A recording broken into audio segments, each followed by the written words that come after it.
on est en train de vivre le bis repetita de ce qui s'est passé avec Alstom en 2016. C'est ça. J'ai fait un rapport parlementaire sur le sujet à l'époque. De quoi il s'agit? Il s'agit de fonds d'investissement, en l'occurrence celui-là s'appelle CDR, qui font du leverage buyout, LBO. Leur business, c'est de faire de l'argent sur le travail des autres et les entreprises des autres. Donc, on achète une entreprise avec un minimum d'apport et une quantité énorme de prêts, d'emprunts, d'accord? Et ensuite, on se paye sur la bête. Il faut que l'entreprise se paye elle-même, n'est-ce pas? Alors, pour ça, on la désosse, on la transfère dans des endroits moins chers, c'est ce qui est arrivé à Alstom, etc. On prend la technologie et on vend par appartement. L'avantage de ça, c'est lequel? Le vendeur, il distribue de l'argent à ses actionnaires. En l'occurrence, Sanofi. Ça tombe bien, les actionnaires, qu'est-ce qu'ils font? Eh bien, ils sont heureux de payer une prime au patron. Qui est le patron? Oudéa. Aux fonctionnaires, inspection des finances, passé avant par la Société Générale. Qui est-ce qui donne l'ordre de faire ça? Colère, inspecteur des finances. Qui a fait Alstom? Macron, inspecteur des finances. Qui était président de Doliprane, enfin Sanofi, avant M. Oudéa? C'est Wimbert, inspecteur des finances, ancien directeur de cabinet de Fabius. Donc, Est-ce que vous voulez en venir? Malheureusement, l'économie française a été prise en otage par une caste de hauts fonctionnaires qui ont décidé de faire de l'argent dans le secteur privé. Et au lieu de garder et de développer la richesse en France, ils bradent. Et ce sont ces mêmes gens qui garantissent que... Bien entendu. Et je dis ces choses graves ce soir. Et je sais que je vais me faire des ennemis. Mais oui, là, c'est la vérité. Non, mais c'est la vérité vraie. C'est la vérité vraie. Et j'ai vu ce qui s'est passé avec Alstom. Et d'ailleurs, vous savez quoi?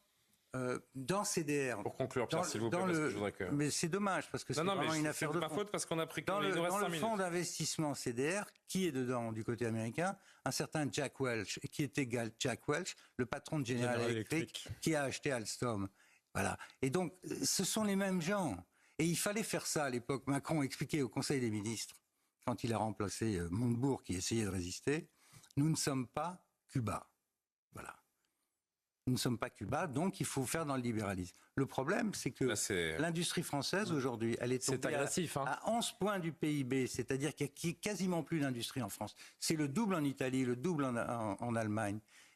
Je dis que la mondialisation à bon dos, c'est ceux qui font du fric sur la mondialisation, au mépris des salariés. Je parle comme Mélenchon? Non, je parle comme un gaulliste. Un gaulliste, c'est celui qui a construit l'industrie dans ce pays. Ils sont en train de la défaire. Est-ce qu'on peut imaginer un monde sans profit sur les métiers?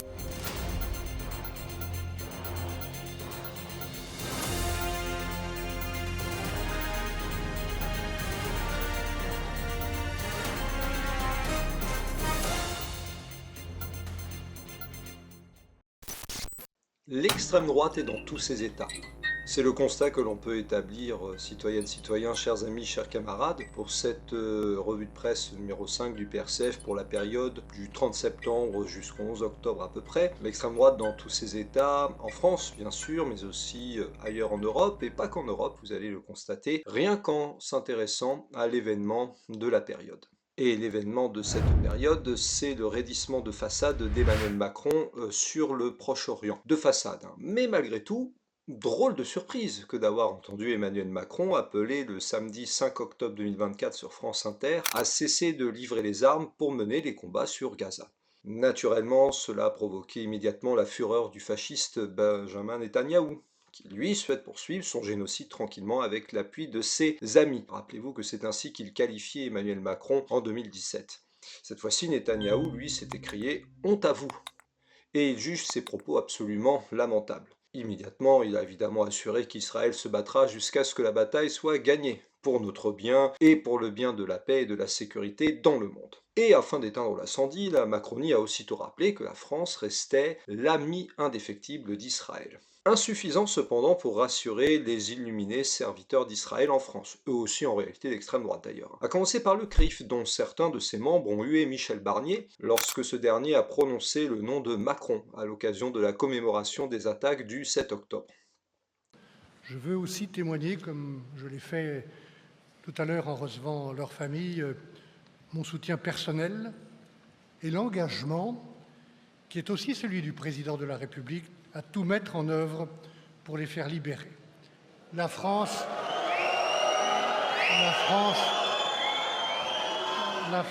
n'abandonne jamais ses enfants. Un peu plus tôt, Jonathan Arfi, qui est le président du CRIF, avait, comme à son habitude, fustigé la France insoumise qui se situerait dans le camp du déshonneur pour oser dénoncer le génocide en cours à Gaza. Et bien entendu, vous vous doutez que le PRCF fait partie de ce camp du déshonneur. De son côté, le réactionnaire sénateur LR Roger Carucci a fustigé Macron en affirmant sur Public Sénat, mercredi 9 octobre 2024, qu'être ami, c'est se dire les choses. Mais ce n'est sûrement pas, 2 jours avant les commémorations du 7 octobre, dire à Israël « vous n'aurez plus d'armes ». Dire des choses, c'est ce qu'a continué d'ailleurs de faire Emmanuel Macron, jugeant tout à fait inacceptable qu'Israël, en roue libre totale depuis un petit moment, vous l'aurez compris, eh bien qu'Israël cible la force d'intervention des Nations Unies au Liban, la finule. Ça s'est passé le jeudi 10 et le vendredi 11 octobre 2024. Au passage, Emmanuel Macron a profité pour renouveler son appel à cesser les livraisons d'armes à Israël du fait des massacres en cours à Gaza et au Liban. Ne rêvons pas, ce sont de belles paroles qui, dans le fond, ne changeront absolument rien au sort des Palestiniens et du Liban. Et ceci tant que la France restera l'ami indéfectible d'Israël et au sein de l'axe UE-OTAN. Le chiffre de cette période, à présent, qui là aussi fera dans le fond le jeu de l'extrême droite, 60 milliards. Eh oui, nous avons tous y à passer. Nous avons tous y passer, c'est le montant de la saignée austéritaire concoctée par le gouvernement Barnier, que le RN, rappelons-le, a refusé de censurer mardi 1er octobre, sans surprise dans son discours de politique générale. Le Figaro du jeudi 10 octobre détaille la répartition de la saignée. La majeure partie, c'est-à-dire 68%, portera sur une réduction massive des dépenses, de l'ordre de 41,3 milliards d'euros. Le reste sera apporté par de nouvelles recettes pour 19,3 milliards d'euros. Du côté des dépenses, l'État va subir une baisse de 21,5 milliards d'euros, à commencer par la suppression de postes de fonctionnaires, et en particulier de postes d'enseignants. 4000 sont prévus, essentiellement pour le primaire, bon, on y est habitué. La sécurité sociale, elle, va connaître une baisse de près de 15 milliards d'euros, d'investissement, puisque ce ne sont pas des dépenses, avec notamment le décalage de 6 mois de l'indexation des pensions de retraite sur l'inflation au 1er juillet. Quant aux collectivités locales, ce sera une baisse de 5 milliards d'euros. Collectivités qui ont été fustigées pendant les premiers jours d'octobre et à qui l'on a promis la suppression de 100 000 postes. Mais pourtant, on est loin de la cure d'austérité, a osé le ministre des Comptes publics, Laurent Saint-Martin, parlant plutôt d'efforts de redressement de la dépense publique, dépense toujours entre guillemets, avec pour objectif faire mieux avec moins de moyens. Le Monde du jeudi 10 octobre n'a visiblement pas la même lecture en affirmant que Michel Barnier engage la France dans une cure de rigueur, rappelant au passage un tournant historique. Voilà ce que dit Le Monde. 4 décennies après le virage politique imposé à François Mitterrand par la détérioration des indicateurs économiques et les attaques contre la monnaie, la France semble en passe de connaître une inflexion voisine. Fini le quoi qu'il en coûte et les baisses d'impôts à tout va. Priorité au redressement des comptes publics, quitte à alourdir nettement la fiscalité et à tailler dans certaines dépenses. C'est nous qui mettons les guillemets, vous doutez bien que les journaleux ne le font pas. Tel est le mouvement qui se dessine à travers le budget pour 2025, présenté jeudi 10 octobre par le nouveau ministre de l'économie, Antoine Armand, et son collègue chargé du budget, Laurent Saint-Martin. Avec un cocktail de mesures estimées par le gouvernement à 2%, c'est un autre chiffre intéressant ça, 2% du produit intérieur brut, en un an, un niveau record exactement comme en 1983. Et comme en 1983, à l'époque c'était les socialistes qui le faisaient, rappelons-le, eh bien l'objectif est le même, satisfaire les desiderata de l'UE du capital, au détriment des travailleurs de France qui s'apprêtent à connaître une nouvelle saignée propre à attiser la colère sociale, et malheureusement à faire le jeu de l'extrême droite, qui profitera de l'impuissance de la prétendue gauche eurobéate, qui elle expliquera qu'une autre Europe est possible, etc. etc. L'image de la période, tiens, parlons d'une gauche eurobéate. Alors là, c'est une gauche amoureuse. Il s'agit de Fabien Roussel. Oui, il est amoureux, Fabien Roussel, effectivement. Tu sais, je crois que c'est bien d'en parler. Allez, raconte-moi, tu l'aimes encore? Bien sûr que je l'aime. Avec tout ce qui se passe, tu l'aimes encore? Mais oui, je l'aime. Tu sais, on passe des bons moments ensemble. Et tu lui as dit? Pas encore, j'ose pas. Ah ben dis. Mais pas des travailleurs, plutôt de sa boîte. Au passage, on se demande laquelle, à moins que ce soit l'entreprise PCF, qui n'a plus grand-chose d'un vrai parti communiste. Car le patron, on peut le dire, c'est le camp qui l'adoube, et qui l'adoube au passage. Le patron du PCF n'a rien trouvé mieux que de poser avec une belle affiche pour faire la promotion de la fête de l'entreprise qui a lieu le jeudi 17 octobre 2024. Ainsi, l'occasion a été donnée de participer à un magnifique concours photo qui, de toute évidence, a séduit le patron Roussel. A noter que ce dernier n'est pas le seul à poser en faveur du MEDEF. C'est aussi le cas d'Arnaud Montebourg, ancien ministre du prétendu Rassemblement productif, et plus encore, du réactionnaire Bruno Retailleau.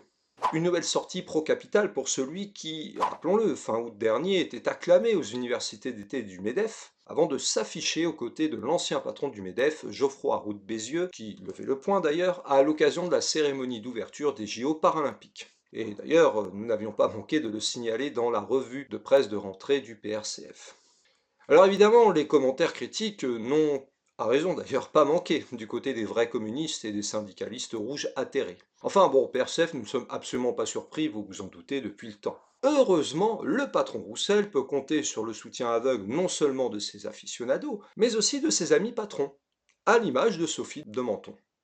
Sophie de Menton, c'est elle qui est finalement à l'initiative un peu de cette fête. J'aime ma boîte, elle est présidente du mouvement patronal éthique, et elle s'est fendue vendredi 11 octobre d'un magnifique message de soutien sur son compte LinkedIn que voici. À une semaine de J'aime ma boîte, Fabien Roussel subit une vague de haine sur Twitter face à cette photo. Quelle injustice! Avis aux aigris, frustrés et idéologues de comptoir. Bon, on en fait partie, vous vous en doutez. Comme si soutenir une initiative qui propose à toutes les équipes de fêter leur entreprise, leur joie de travailler ensemble, était dégradant. Ou pire, une trahison. Oui, nos opinions divergent sur de très nombreux points. Mais les communistes ont toujours élevé leurs enfants dans la valeur travail. Je suis libéral et je peux rejoindre le communiste qu'est Fabien Roussel quand il s'agit de l'intérêt général. Notre point commun est de reconnaître l'utilité de l'entreprise et s'entendre sur des points essentiels n'est pas une trahison. Dire qu'on aime sa boîte, c'est encourager au bien-être dans l'entreprise, on le sait, et à l'équilibre des salariés, on le sait aussi. Merci à Fabien Roussel de délaisser pour une journée la lutte des classes qui, au détriment de tous, nuit au dialogue et au pouvoir d'achat. Alors que Sophie de Menton soit rassurée, cela fait très longtemps que Fabien Roussel a abandonné la lutte des classes. Pour la plus grande joie d'ailleurs du patronat et de l'extrême droite, victorieuse le 30 juin dernier dans une circonscription tenue par le PCF depuis 1962 face à un certain Fabien Roussel. La personnalité de la période, pas forcément connue, Sébastien Rome, c'est un choix qui peut surprendre, il s'agit d'un ancien député LFI de l'Hérault, mais il a rapporté une expérience très intéressante dans Mediapart le 4 octobre 2024. Une expérience à l'occasion de la campagne pour les législatives qui fait écho en fait à la sortie récente d'un ouvrage du philosophe belge Michel Feher. Alors cet ouvrage est intitulé « Producteurs et parasites », c'est au pluriel, l'image si désirable du Rassemblement national. Eh oui, l'extrême droite cherche à séduire. Eh bien Sébastien Rome rapporte l'expérience qu'il a eue avec 3 rugbymen qui s'approchent et l'échange débute ainsi. Pourquoi faut-il voter pour vous ? Il y a plein de raisons de voter pour nous, c'est ce que dit Sébastien Rome, par exemple sur l'augmentation du SMIC et des salaires. Mais dis-moi plutôt ce que tu fais dans la vie, ça m'aidera à te répondre sur ce qui te concerne. Alors l'un des rugbymen dit « Moi le problème c'est que je ne comprends pas comment on continue de faire venir tant d'immigrés. C'est un problème quand même. Attention, je ne suis pas raciste, ma mère est en Espagne. C'est Sébastien Rome. Je le coupe et lui dis « Moi, c'est ma grand-mère qui est née en Espagne. » Ah, c'est cool. Ouais, on est un peu pareil, des enfants d'immigrés, mais continue, je t'ai coupé. La famille de ma mère, c'est ce que dit l'un des rugbyman, ils sont venus d'Espagne parce qu'ils fuyaient Franco. Ah ouais, moi ils sont venus en France avant, dans les années 1920. Il y a eu une grande famine dans la région de Murcie, dans le sud-est de l'Espagne. Du coup, ils sont venus en France parce qu'ils ne voulaient pas que leurs enfants meurent de faim. Et toi, tes grands-parents, ils ne voulaient pas qu'ils meurent à cause de la guerre. C'est normal, non, de ne pas vouloir que ces enfants meurent. Aujourd'hui, c'est pareil pour les immigrés. Ouais, tu as raison, mais c'est pas pareil quand même. Les Espagnols, les Italiens, c'est un peu comme les Français. Et là, ce n'est pas pareil. Les immigrés, ils viennent et profitent des aides. L'échange se poursuit, rapporte Sébastien Rome, en abordant la question de l'insécurité, à propos de laquelle l'ancien député LFI de l'Hérault parvient à faire admettre aux 3 rugbymen que ça dépend pas de sa couleur de peau, de son origine. On juge une personne pour ses actes, ce qu'elle fait, pas d'où elle vient. Au point que l'un des 3 rugbymen conclut l'échange de la manière suivante. Le problème aussi que l'on a, c'est que certains nous empêchent d'avoir les moyens de bien éduquer les jeunes. Je lui avais dit que j'étais un stit, c'est ce que dit Sébastien Rome. Parce qu'ils ont plein de pognon et qu'ils le cachent. parasites du bas, les immigrés, parasites entre guillemets, et parasites réels du haut. Mais cette analyse ne se fait pas sous le prisme du marxisme, mais de l'extrême droite communautariste, à propos de laquelle Sébastien Rome conclut « Ceux qui disent le racisme actuel au regard du racisme historique se trompent. Ces jeunes ne sont pas embrigadés dans les idéologies nazies ou fascistes qui les guideraient dans leurs pensées, comme les masses des années 30. C'est un racisme souple et flexible, sans hiérarchie des races, ni thèse faussement scientifique sur la forme du crâne, les gènes des uns et des autres. Enfin, ça peut exister quand même chez certains. C'est plus de l'ordre du culturel, mais en s'accommodant facilement des formes culturelles les moins dérangeantes dans le quotidien. Et d'ajouter, c'est ce qu'ajoute Sébastien Rome, il fut un temps où il y avait des collectifs de travail, et que dans ces collectifs, il y avait toujours un syndicaliste, un bonhomme ou une bonne femme de gauche qui était là et qui donnait un cadre, des références aux jeunes. Et il y avait peut-être l'instit dans le village ou un maire socialiste, communiste, un vrai socialiste, qui ne cachait pas ses convictions en disant « Oh, moi, je ne fais pas de politique ». Il y avait des associations qui agissaient pour les jeunes et qui savaient et disaient pourquoi ils agissaient, qui n'oubliaient pas que leurs actions étaient politiques, car ils créaient du commun par l'éducation populaire. Dans le fond, reconstituer ce temps pour notre époque, en s'adaptant à notre époque, grâce à un vrai parti communiste de masse, c'est la tâche que se fixe PRCF, afin que ne prospère pas le RN sur cette idéologie de producteurs et parasites. La déclaration de la période, typiquement d'extrême droite,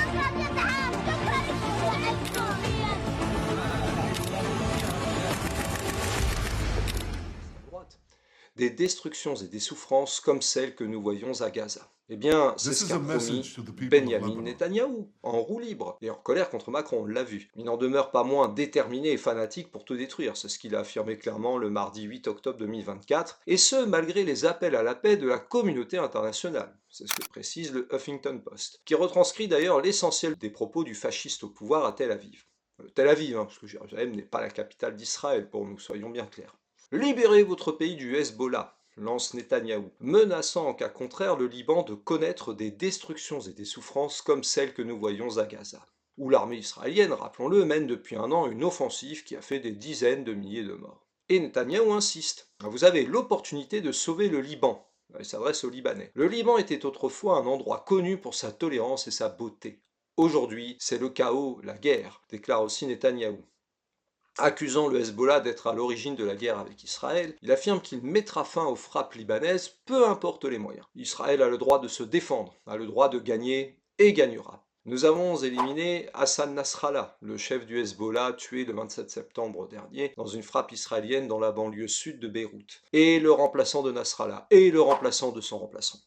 C'est ce que dit Netanyahou. Évidemment, il ne précisera pas que le Hezbollah est né à la suite de l'intervention israélienne au sud Liban de juin 1982, commanditée par le massacreur de Sabra et Shatila, Ariel Sharon. Ceci explique d'ailleurs que les Libanais éprouvent une certaine sympathie pour une bonne partie d'entre eux pour le Hezbollah aujourd'hui. En tout cas, cette situation est du pain béni pour le partisan du grand Israël qu'est Netanyahou, puisqu'en toute impunité, il peut poursuivre son entreprise génocidaire dont sont coupables de complicité les dirigeants de l'ordre euro-atlantique. Et bien sûr, Macron notamment. L'infolute de la période à présent. Nous partons à l'ouest de la France, où malheureusement il y a un véritable chaos social. Chaos social dans des terres où l'extrême droite progresse en exploitant la crise. Or cette dernière est amplifiée par la décision du groupe laitier Lactalis de ne plus récolter le lait de plus de 300 fermes. C'est ce qu'explique le média Basta le jeudi 10 octobre 2024. Aujourd'hui en France, 12 000 productrices et producteurs dépendent de contrats avec Lactalis. Premier groupe laitier au monde, dont le chiffre d'affaires a frôlé les 30 milliards d'euros en 2023. Ce même groupe a annoncé le 25 septembre 2024 qu'il allait réduire sa collecte de lait en France de 450 millions de litres d'ici fin 2025, sur les 5,1 milliards de litres collectés chaque année, soit une baisse de 9%. Concrètement, quelques 300 agricultrices et agriculteurs ne verront plus passer le camion-citerne de Lactalis dans leurs fermes à compter du 1er janvier 2026. Les éleveuses et éleveurs concernés ont reçu un simple coup de fil du technicien de la laiterie les informant que le contrat allait s'arrêter. Un coup de massue, lit-on dans la presse régionale. Scotché, au pluriel. À plus long terme, le plan de réduction de Lactalis va toucher plus de 700 exploitations, selon l'Union nationale des éleveurs-livreurs Lactalis, UNEL. Lactalis avance évidemment d'autres arguments dans son communiqué de presse. La multinationale écrit vouloir réduire la part du lait qui est collectée pour être transformée en ingrédients industriels destinés aux marchés internationaux. Cette matière première, qu'il exportait jusqu'ici vers la Chine et l'Afrique, ne serait pas assez rentable pour le groupe. Or, c'est précisément pour l'exportation de ce lait en poudre que Lactalis a bénéficié de faramineuses aides publiques ces dernières années. Et oui, un rapport publié en 2021 détaille les dizaines de millions d'euros d'aides de la politique agricole commune, la PAC, qui ont été captés par le groupe, budget auquel chaque citoyenne et citoyen français contribue par ses impôts, rappelons-le. 49 millions d'euros ont ainsi été versés à Lactalis entre 2002 et 2013, quand ce même groupe a toujours rechigné à augmenter le prix qu'il paie par litre de lait collecté auprès des fermes. Et ne parlons même pas des subventions du Conseil régional des Pays de la Loire pour Lactalis. Cette décision s'inscrit dans un contexte catastrophique à l'ouest du pays, puisque fin septembre dernier, EDF a décidé de fermer la centrale à charbon de Cordemais en Loire-Atlantique, mettant fin au projet Ecocombuste 2 de reconversion de l'usine en usine de fabrication de pellets et en centrale biomasse. Une décision qui a suscité l'incompréhension et la colère des 350 travailleurs et de la CGT également, à raison. Résultat, dans le fond, c'est le résultat inévitable de la dérégulation à tout va ordonnée par l'UE du capital.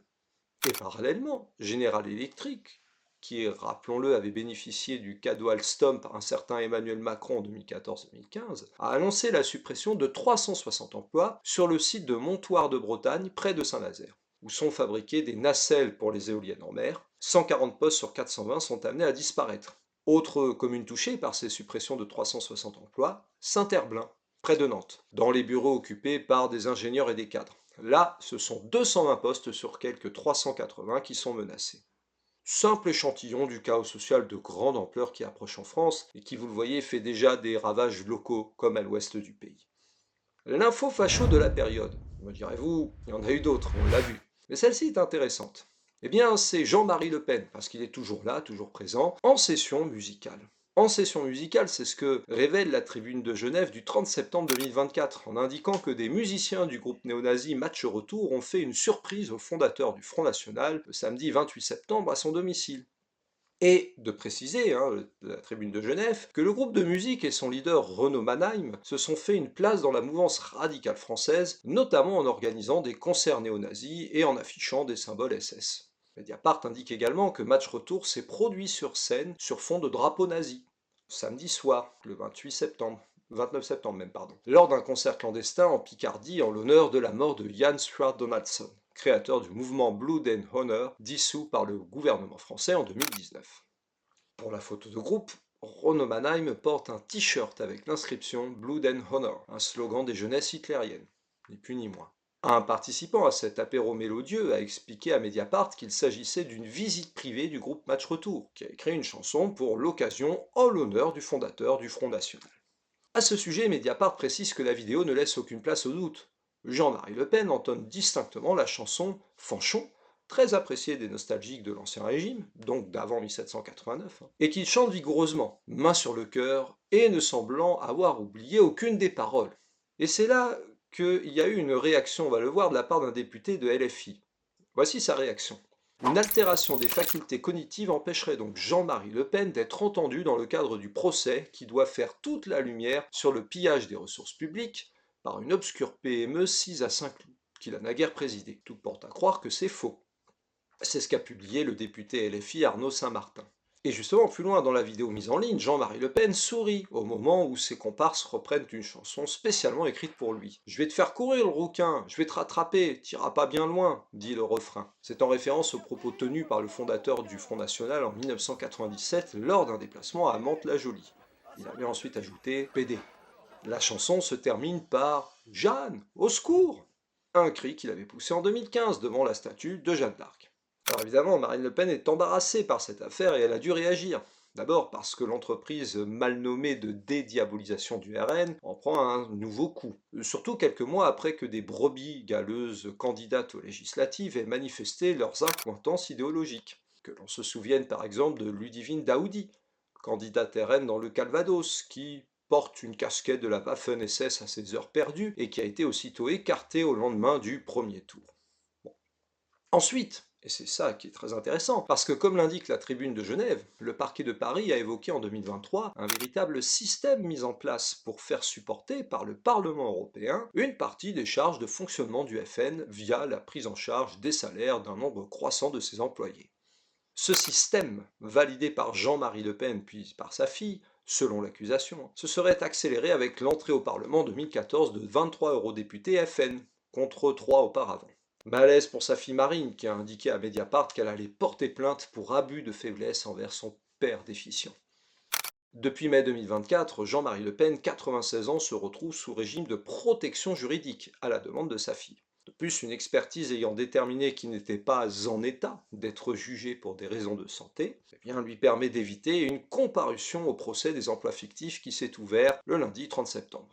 Nous reviendrons d'ailleurs sur le procès intenté contre les dirigeants du RN, dont le fameux Menhir, qui de toute évidence est encore en mesure quand même de pousser la chansonnette de plaisir le concernant.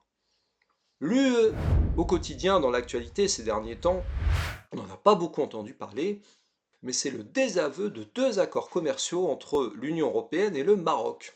France 24 du vendredi 4 octobre annonce cette surprenante nouvelle. La Cour de justice de l'Union européenne, la CJUE, a donné raison, vendredi, donc 4 octobre, aux indépendantistes sahraouis du Front Polisario et invalidé définitivement 2 accords commerciaux conclus entre le Maroc et l'UE. Ceux-ci avaient été conclus en méconnaissance des principes de l'autodétermination du peuple sahraoui, c'est ce qu'a estimé dans un arrêt la haute juridiction établie à Luxembourg. De quoi susciter une vive réaction de Bruxelles et de Rabat. La Commission européenne a réagi en soulignant l'amitié profonde et la coopération solide et multiforme entre l'UE et le Maroc, soulignant que celle-ci serait portée à un niveau supérieur dans les semaines et les mois à venir. En d'autres termes, la Commission va devoir renégocier un accord commercial avec le Maroc pour tenir compte de son annulation par la Cour de justice de l'Union européenne. Cette dernière entend préserver et continuer à renforcer ses relations étroites avec le Maroc dans tous les domaines de ce partenariat, conformément au principe Pacta sunt servanda, une locution latine signifiant que les conventions doivent être respectées. C'est ce qu'ont affirmé en tout cas Ursula von der Leyen, la présidente de la Commission européenne, et le chef de la diplomatie européenne, Josep Borrell. Le Maroc ne se considère aucunement concerné par la décision de la Cour, a souligné de son côté le ministre marocain des Affaires étrangères, expliquant n'avoir participé à aucune phase de la négociation. Cependant, Bruxelles et Rabat ne sont pas trop inquiets dans le fond. La décision de cette juridiction n'a pas de conséquences à court terme. L'accord de pêche avait déjà expiré en juillet 2023, et la Cour a prolongé d'1 an à compter de vendredi, donc vendredi 4 octobre, l'application de l'accord concernant les produits agricoles. Ce qui n'a pas empêché tout de même une autre décision de la part de la Cour de justice de l'UE, puisqu'elle a également stipulé que l'étiquetage des melons et des tomates récoltés au Sahara occidental devait mentionner ce territoire, et non le Maroc, en tant que pays d'origine. La Confédération paysanne, syndicat agricole français, avait demandé à la France d'interdire l'importation de melons et de tomates originaires du territoire du Sahara occidental, étiquetés à tort selon elle comme provenant du Maroc. Eh bien, la CJUE lui a donné raison à la Confédération paysanne, jugeant que le pays d'origine était bien le Sahara occidental et non le Maroc. Ne doutons pas que Macron, qui s'était empressé de reconnaître la souveraineté marocaine sur le Sahara occidental en août dernier, fulminera devant ce nouveau désaveu. L'actualité, on parlait d'agriculture, l'actualité idéologique et culturelle, en lien aussi un peu avec l'extrême droite, c'est la publication du livre noir de Gaza. Le livre noir de Gaza, c'est Le Monde du mardi 8 octobre qui explique la démarche originelle à la base de cet ouvrage. À l'automne 2023, dans la foulée du massacre du 7 octobre perpétré par le Hamas, le général Giora Eiland, ancien chef du Conseil de sécurité nationale israélien, avait exposé dans les colonnes du quotidien Yediot Aharonot ce qui devait être, selon lui, la riposte de l'État hébreu. C'est pour ça que c'est intéressant, écoutez bien. Israël n'a pas d'autre choix que de faire de Gaza un lieu où il sera temporairement ou définitivement impossible de vivre. C'est ce qu'il a écrit donc ce brave général. La consigne a été suivie à la lettre par le gouvernement de Benyamin Netanyahou. En un an de bombardement sur Gaza, l'armée israélienne a pulvérisé tout ce qui permettait aux habitants de cette bande côtière de faire société. Habitation, administration, école, université, lieux de culte, centres culturels, terrains de sport, usines, entrepôts, champs, routes, ronds-points, enfin tout quoi. Tout. Cette entreprise d'anéantissement, qui s'est soldée par la mort pour le moment de plus de 42 000 Palestiniens, en majorité civile, est au cœur du livre noir de Gaza. Ouvrage collectif dirigé par Agnès Levallois, vice-présidente de l'Institut de recherche et d'études Méditerranée-Moyen-Orient. Cet ouvrage réunit une 60aine de textes consacrés à Gaza, des rapports d'ONG et des enquêtes journalistiques principalement, qui sont organisés par thèmes, locus humanitaire, attaque contre le système de santé, civil pris pour cible, etc. Et à chaque fois présentés par un spécialiste du sujet.